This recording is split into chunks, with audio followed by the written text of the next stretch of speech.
Est-ce que tu sais pourquoi certains jours, tu te sens vide, abattu, impuissant, alors que rien de grave ne s'est produit? Tu n'as pas été blessé. Tu n'as rien perdu. Personne ne t'a trahi. Et pourtant, à l'intérieur, tout semble s'effondrer. Ce n'est pas ce qui t'arrive qui t'écrase. C'est ce que tu te racontes sur ce qui t'arrive.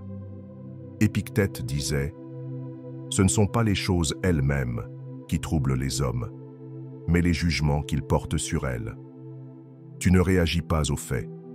Tu réagis aux mots que tu choisis pour les décrire.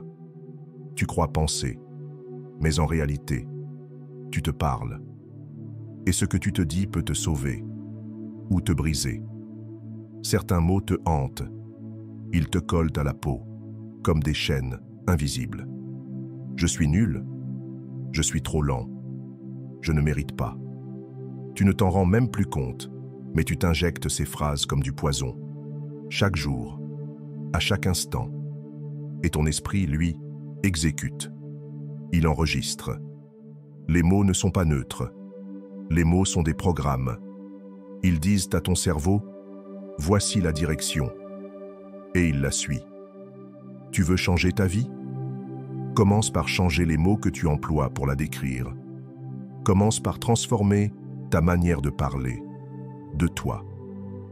Marc Aurèle disait, l'âme prend la teinte de ses pensées.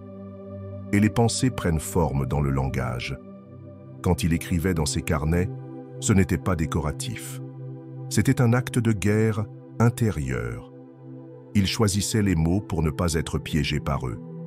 Il transformait chaque situation douloureuse en entraînement, chaque adversaire en enseignant, chaque perte en purification. Il ne laissait jamais le chaos choisir ses mots à sa place. Et toi? À quoi ressemble ton vocabulaire intérieur? Est-il guidé ou laissé à l'abandon? Sénèque disait, « Notre esprit est façonné par nos paroles, autant que par nos actes. » Tu crois peut-être que tes mots ne sont que du bruit, mais ton vocabulaire est une manière d'exister. Je suis à bout. Je vais exploser. Je ne m'en sortirai jamais. Ces formules ne te libèrent pas. Elles t'enfoncent. Les stoïciens ne fuyaient pas la souffrance. Ils apprenaient à la nommer avec exactitude, avec calme, avec grandeur, parce qu'ils savaient que mal nommer l'épreuve, c'est la rendre plus lourde.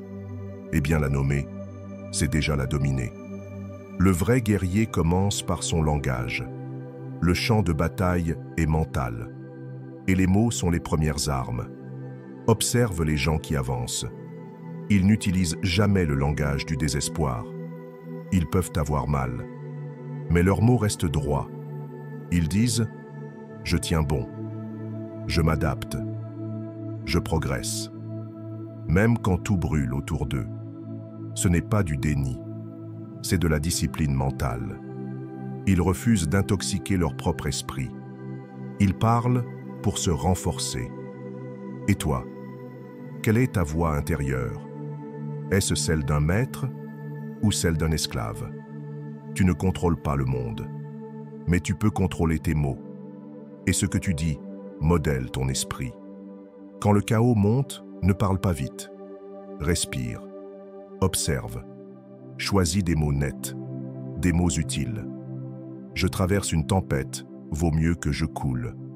Je suis en train d'apprendre, vaut mieux que je suis un échec. Je recharge mes forces, vaut mieux que je suis fini. Le sens est semblable, mais l'impact est radicalement différent. Ton vocabulaire est un levier. Manie-le comme un stoïcien, avec exigence, avec lucidité. Et tout commence dès le réveil. Un seul mot, et ta journée prend une direction. Ne commence pas par « je suis crevé ». Commence par « je suis vivant ». Ne dis pas « j'ai pas envie ». Dis « je fais ce qui doit être fait ». Tu veux grandir? Parle comme quelqu'un qui grandit.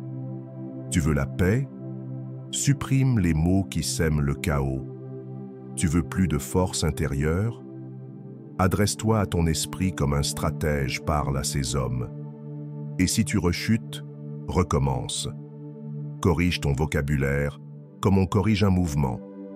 Chaque jour, tu t'alignes un peu plus. À force de rigueur, tes mots s'élèveront. Et quand ton langage s'élève, ton esprit suit. Tu n'es pas ce que tu ressens. Tu es ce que tu choisis de te dire.